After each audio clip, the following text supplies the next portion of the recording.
Hello, everyone. I hope all is well. It is indeed a pleasure for me to talk about critical race theory. Please remember to like, subscribe as I produce content that is relevant to us. Critical race theory, a call for action. For a man or woman to go to the moon, they needed to understand various theories. They would have to align these theories to dominant knowledge and, of course, make up a formula or formulas to evaluate what they wanted to do and after the mission has been completed. For the Wright brothers to create a flying object, they had to apply a formula, and the formula had to be designed using theory or combine other theories to ensure that they were using other people's knowledge. Before Christopher Columbus made his journey to the areas already inhabited, he had to structure his theory or theories regarding the shape of the world. As you know, during Christopher Columbus's time, individuals thought that the world was flat, and if you traveled too far, you would fall off. Queen Isabella believed in Columbus's theory so much that she sponsored Columbus's expedition. For slavery to be successful, it meant that a system of theories and principles would be needed to ensure profitability for farmers. Bear with me as I make a case on the need for teaching critical race theory at all levels. Without a doubt, slave owners and plantation owners, of course, would not continue their business if they were not having success. This success, of course, was based on theories that the planters had maximized over a period of time to ensure that they maximize the profits from their plantation. The success of plantation owners were based on theories of how much food to provide slaves to ensure that they meet their maximum profit. In summary, slave owners were capitalists who used their capitalist theories to enslave humans for profit.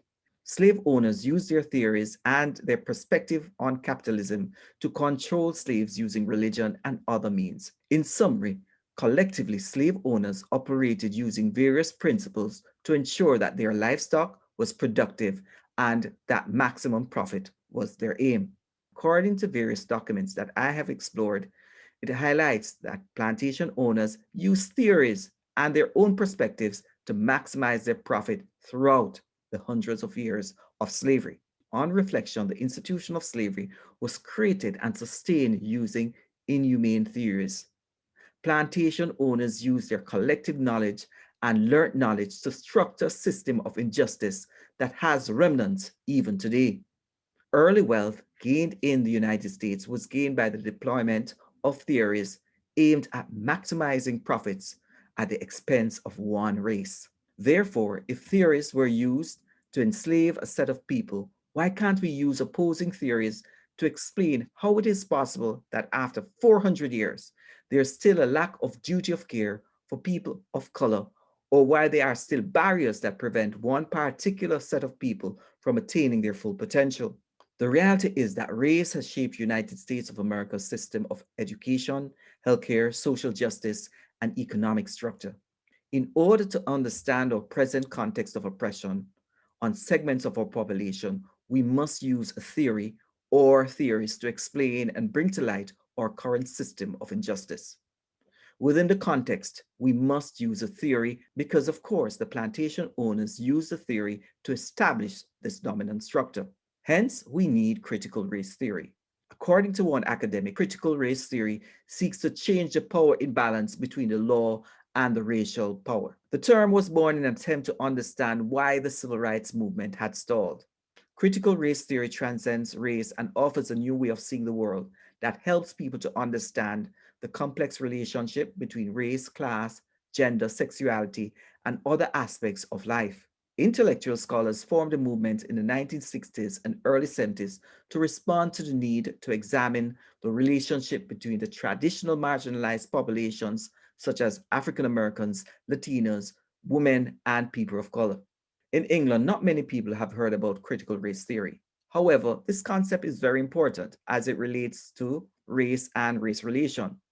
And according to one writer, white people now understand the structural advantages in a system that was obviously created deeply racist. So that's a food for thought. Another key concept is racial capitalism. And racial capitalism is a concept proposed by Cedric Robinson. And he talks about extracting social and economic value from people of a different racial identity.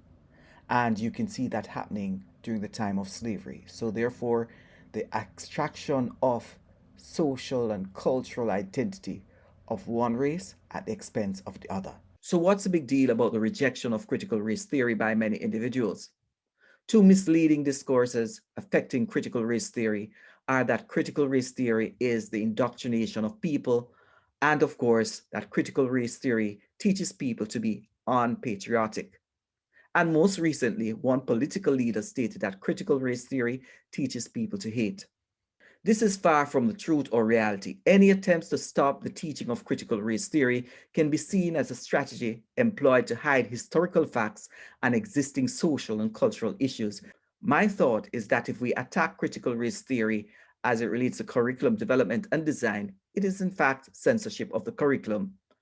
And we do not want to omit theories that can be used to examine our current system and provide a pathway for many to understand how our system in itself has been shaped over a period of time. In other words, it's undemocratic to have this sort of censorship. If leaders and policymakers attack critical race theory, they are actually attacking critical thinking, critical literacy, and critical pedagogy. These theories and frameworks are required for any critical thinking citizen. Without critical thinking, what kind of citizen will we have in this country? These are my thoughts, and as Pablo Freire stated, we must be readers of the word and the world. That's all for now, and please remember to like, subscribe, and share this content.